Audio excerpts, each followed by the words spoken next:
Hello, hello tout le monde, bienvenue de nouveau sur ma chaîne. Aujourd'hui, je te présente 10 affirmations qui, je pense, peuvent changer ton mindset. Si c'est la première fois que tu me vois ou que tu cliques sur une de mes vidéos, je me présente brièvement. Je m'appelle Gabriela. Sur cette chaîne, tu trouveras du contenu chrétien. Je partage ma foi tout simplement et également des vidéos lifestyle. Donc si ce type de contenu semble te plaire, n'hésite pas à t'abonner sur le bouton qui ressemble à ça et à activer ta cloche de notification pour ne louper aucune de mes nouvelles vidéos. Sur ce, c'est parti.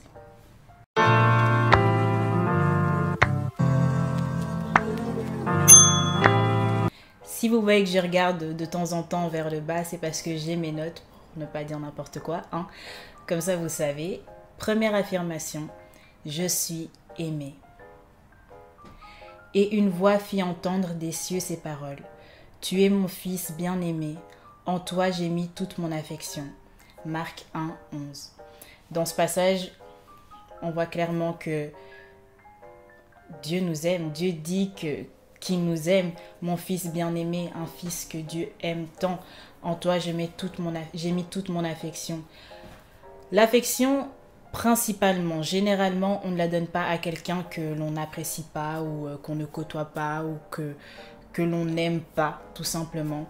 Si Dieu dit qu'il a mis en nous toute son affection, c'est qu'il nous aime véritablement. On est aimé de Dieu, même si je sais que par moments on se dit oui, est-ce qu'il y a vraiment quelqu'un sur la terre qui m'aime, je ne me sens pas aimé, etc. Sache que Dieu, lui, t'aime d'un amour inconditionnel. Deuxième affirmation, je suis belle, je suis beau. Je te loue de ce que je suis une créature si merveilleuse, tes œuvres sont admirables et mon âme le reconnaît bien. Alors je sais qu'on est dans une société où voilà, il y a pas mal de standards physiques, standards de beauté. Voilà, tu dois avoir tel corps pour dire, voilà, tu dois avoir tel corps pour te considérer comme belle ou comme attirante, attrayante, tout ce qui s'ensuit, plein de choses. Voilà, mais en fait, si Dieu t'a créé d'une certaine façon, c'est que il te trouve belle et beau de la façon dont tu es. Et voilà. Et puis, à quoi bon que l'on puisse tous se ressembler d'un point de vue physique? Où est l'unicité? Enfin, je sais pas. Enfin, bref. Whatever. Mais sache que aux yeux de Dieu, tu es beau, tu es belle. Si tu es une créature de Dieu, tu es une créature merveilleuse même. Troisième affirmation. Je suis reconnaissante. Je suis reconnaissant. Soyez toujours joyeux. Priez sans cesse. Exprimez votre reconnaissance en toutes circonstances, car c'est la volonté de Dieu pour vous en Jésus-Christ. 1 Thessaloniciens 5, 16, 18. Donc, dans ce verset, on parle de la reconnaissance. Une fois de plus, si on prend l'année 2020, ça n'a pas été, à part pour voilà, certains points, certaines choses, ça n'a pas été l'année la plus... voilà, la plus gaie que l'on ait connue, on va dire ça comme ça. Mais en étant reconnaissant, la reconnaissance nous permet vraiment nous oblige, je dirais, à chercher le positif, mais vraiment chercher le positif dans le négatif, ce qui nous permet voilà, d'être beaucoup plus joyeux, comme le verset le dit. Voilà, en étant reconnaissant, on est beaucoup plus joyeux, on s'occupe moins de ces choses qui nous entourent, qui nous embêtent, qui nous bouffent notre énergie, voilà, tout ça. Donc voilà, je ne vais pas trop m'attarder sur la reconnaissance parce que j'ai fait une vidéo sur ma chaîne à ce sujet que je mettrai dans le petit i, donc n'hésitez pas à la regarder si ça vous intéresse. Point 4, je suis capable. Je puis tout par celui qui me fortifie. Philippiens 4, 13. Je puis tout par celui qui me fortifie. Philippiens 4, 13. Ce n'est ni par la puissance, ni par la force, mais c'est par mon esprit, dit l'Éternel des armées. Zacharie 4, 6. Notre capacité, au contraire, vient de Dieu. 2 Corinthiens 3, 5. Je pense que cette capacité, elle ne vient pas de nous, elle vient de Dieu. Cette force, cette puissance, Dieu ne prend pas les qualifiés, mais il qualifie ceux qu'il appelle. Quelque chose comme ça. Je pense que c'est une phrase que l'on dit souvent. Mais c'est vrai en fait, lorsque Dieu parfois nous met à cœur certaines choses, qu'on se dit, Seigneur, t'es sûr que cette tâche tu la confies à moi? Et Dieu, il sait en fait que viendra un temps où ce ne sera pas sur tes propres acquis que tu devras te baser, mais ce sera sur lui que tu devras tout simplement te, te reposer. C'est vraiment la dépendance au Saint-Esprit. J'ai de la valeur, je suis important. Car Dieu a tant aimé le monde qu'il a donné son Fils unique, afin que quiconque croit en lui ne périsse point, mais qu'il ait la vie éternelle. Jean 3,16. Je pense que c'est un des versets que chrétiens comme non-chrétiens connaissent. Franchement, le verset, je dirais, de base de l'amour, si on peut dire ça comme ça. Un des versets de base de l'amour. Et dans ce verset, je pense qu'il n'y a pas grand-chose à expliquer. Mais si une personne ayant un seul fils, un fils unique, le seul enfant qu'il est, décide de le donner afin de renouer un lien avec l'humanité, avec l'homme, je pense qu'on doit quand même être, un peu je crois, important aux yeux de Dieu. Combien de personnes peuvent dire aujourd'hui, je vais sacrifier mon enfant pour que telle personne puisse avoir une relation avec Dieu? Non. Non, pas du tout. Personne, je pense. Enfin, c'est pas... Il n'y a que Dieu, en fait, qui peut faire ce genre de choses. Il y a que Dieu. Il n'y a que Dieu. Et c'est là que on voit la valeur et l'importance que l'on a aux yeux de Dieu. Il a donné son Fils unique pour que le lien qui avait été brisé au commencement, je parle de la Genèse, Adam et Ève, vous voyez un peu, mais pour que ce lien puisse être renoué tout simplement. Le point 6, j'ai un avenir, car je connais les projets que j'ai formés sur vous, dit l'Éternel. Projet de paix et non de malheur, afin de vous donner un avenir et de l'espérance. Jérémie 29, 11. En Dieu, nous avons un avenir. Pourquoi est-ce que j'ai mis ce point-là? J'ai un avenir. Si je prends tout simplement mon cas, à plusieurs reprises, je me suis dit, en fait, Gabriella, qu'est-ce que tu comptes faire de ta vie? Je vois, des fois, je me dis, par rapport au choix des études, c'était vraiment... moi, je sais pas ce que je vais faire, je sais pas où est-ce que je vais atterrir, je sais pas ce que j'aime finalement. Plein de je sais pas, je pense pas, voilà, eux ils ont ça, moi je suis là, etc., etc. Mais que l'on sache les plans que Dieu a pour nous, que l'on sache déjà les plans que Dieu a pour nous, les plans futurs, les plans... que l'on sache déjà les plans futurs comme les plans présents que Dieu réserve pour nous. En fait, en Christ, c'est sûr et certain qu'on a un avenir. Si Dieu a des plans pour nous, c'est que notre avenir, bien évidemment, si on abandonne notre avenir entre ses mains, c'est clair, c'est sûr que on a un avenir, que l'on a une espérance en lui. Point 7. Aujourd'hui est un bon jour. Voici le jour que l'Éternel a fait, qu'il soit pour nous un sujet d'allégresse et de joie. Psaume 118, 24. Aujourd'hui est un bon jour.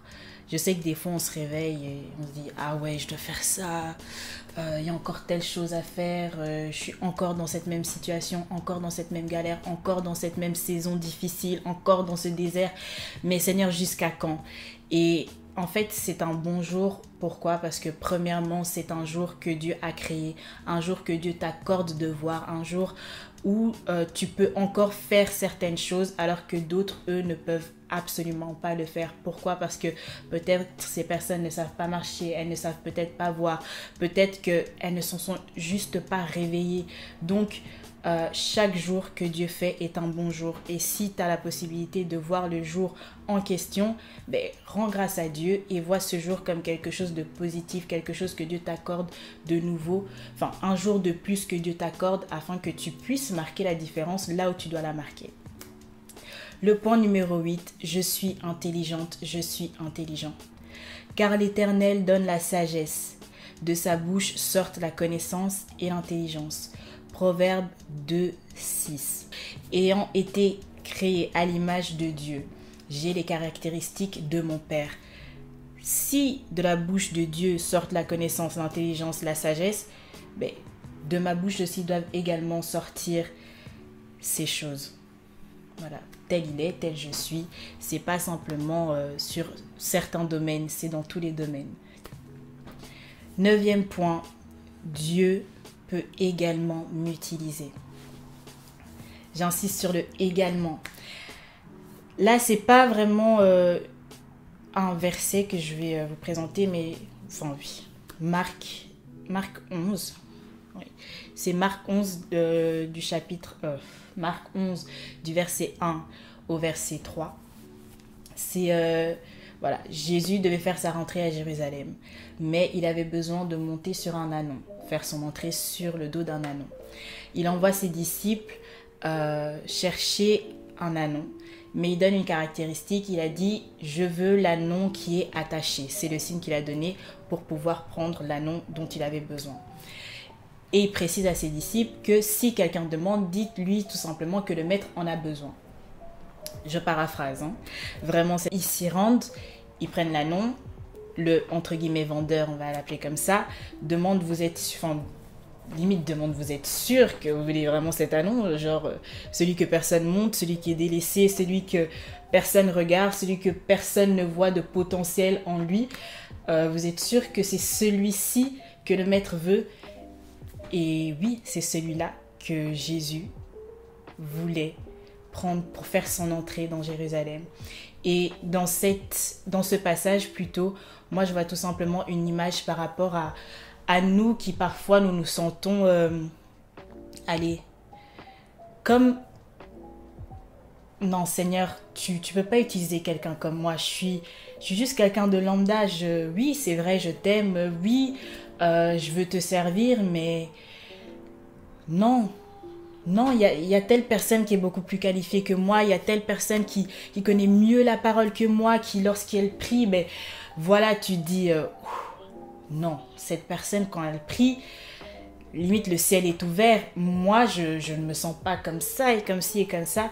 Mais en fait, Dieu peut utiliser n'importe qui à n'importe quel moment. Dieu n'a pas forcément besoin d'utiliser un pasteur ou bien, je ne sais pas moi, un docteur de la parole pour aller évangéliser une âme, pour gagner une âme à Christ. Enfin, voilà, nous sommes tous capables de le faire.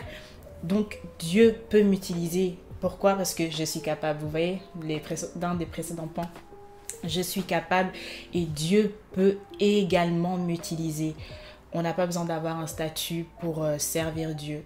Pas du tout, parce que ça ferait quoi de nous, hein? Genre, si je suis pasteur ou si je suis prophète ou quoi que ce soit, là, je me laisserais utiliser par Dieu. Non, ce serait je pense même que ce serait...